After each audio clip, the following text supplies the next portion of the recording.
എനിക്കെന്റെ ഏറ്റവും അടുത്ത സുഹൃത്ത് എന്ന് തോന്നുന്ന കുട്ടിയായിരിക്കണം എന്റെ ഭാര്യ. ഇപ്പോ ഞാൻ എടി എന്ന് വിളിച്ചാൽ എന്താടാ എന്ന് തിരിച്ചു ചോദിക്കുന്ന ആളായിരിക്കണം. എന്റെ അമ്മച്ചി അങ്ങനെ ആയിരുന്നു. എന്നിട്ട് അപ്പം തല്ലിക്കൊന്നു.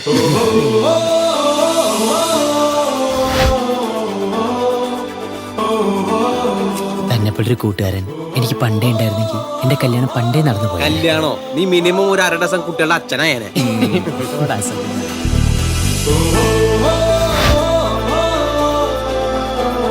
ഞങ്ങളൊക്കെ കൊട്ടേഷൻ ബസ് സ്റ്റാൻഡിൽ തട്ടുകട നടത്തുന്നത്. എല്ലാവരും രജിസ്റ്റർ ചെയ്യാൻ വന്നതാണ്. ഈ തിരക്കൂടെ ജീവിതത്തിനിടയിൽ കല്യാണം കഴിക്കാൻ മറന്നുപോയി. ഈ beef fry ചെയ്യുന്നതിനിടയിൽ life dry ആയതറിയില്ല.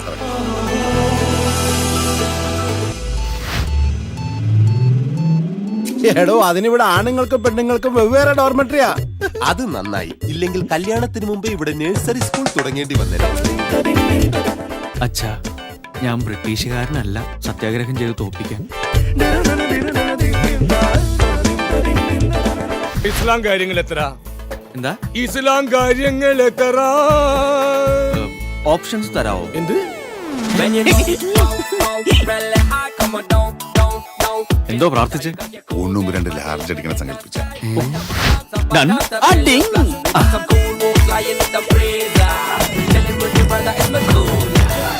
Stop the music and don't really love to come and let me hear you sing for me, brother.